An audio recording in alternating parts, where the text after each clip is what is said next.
Hello, this is Shawn, your coach for Union County. I'm still working on getting more standard-based reporting pieces added into our new tracking tool that I've been working on. So we're going to jump in on that, and today what I'm going to do is actually show reporting whole standards. So this would actually give you the average instead of just of individual students of the whole group that took the test.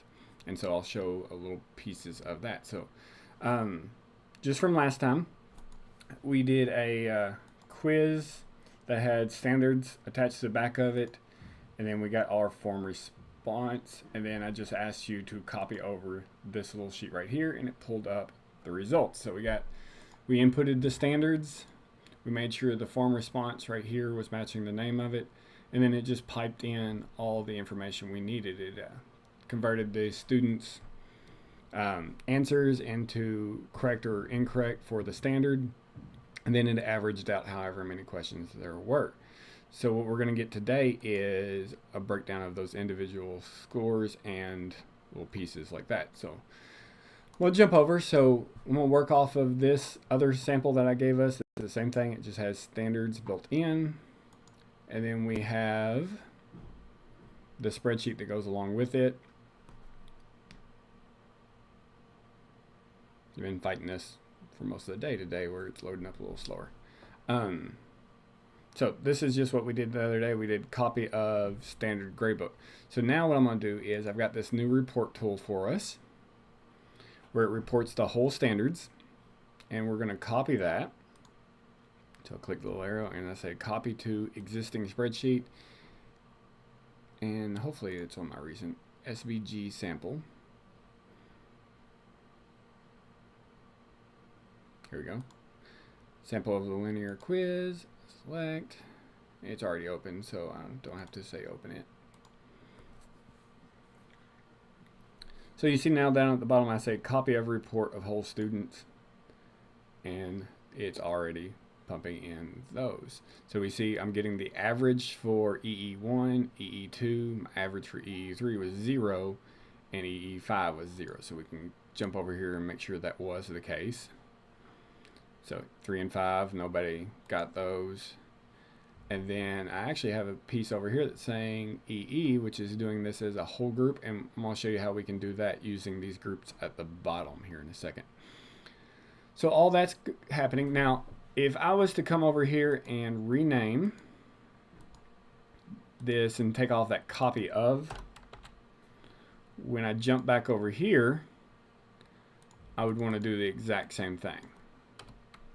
That way they're communicating properly. I don't know how long the numbers would have stayed before it would have messed up. So now that I have this, I have a nice little graphic that goes along with this. I don't know what would happen if I got all 53 standards that I have possible on here to squeeze into this space, how readable that would be. But you can see I'm getting a little graphics and seeing where things are lying.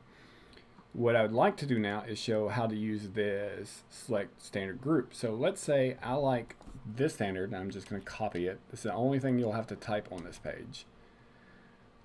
EE1 and maybe EE2 are very similar and kind of go together, and I'll copy the wrong piece. And I teach them at the same time, so I want to see how they actually average out. I got the average of 42, and maybe the same thing with EE3 and EE4, and maybe my third group I want all of these. So I want EE1, actually let me do it this way, this will be a little faster. EE1 and 2 and EE3 and 4, and I also want 5. So we see all those being grouped and averaged out together. And then I look down here and I actually have a report that goes along with it. And maybe I want to switch some of these around and say, okay, I would rather have E3 and E5 together. And you see that's averaging out to 0. I could also come over here and maybe this is more of an intro to linear equations. And maybe give it a name, and then you would see it's actually naming down here. And so you have the right to rename these, and it's not going to affect any of the coding or anything. If ever you're curious if you can type somewhere, if you click it and you see stuff like this in there, then leave it be. You don't want to type. And you notice all these standards, they all transferred in automatically from here. So I didn't want you to have to type those in again.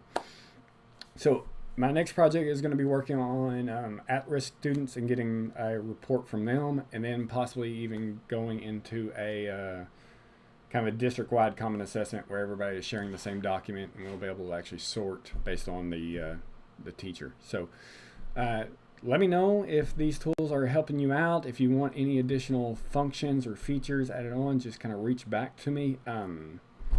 This has been a little ongoing project. Like I said, I just came up with this idea recently, and it just has been kind of snowballing over, well, what if it did this? What if it did that? What if it did this?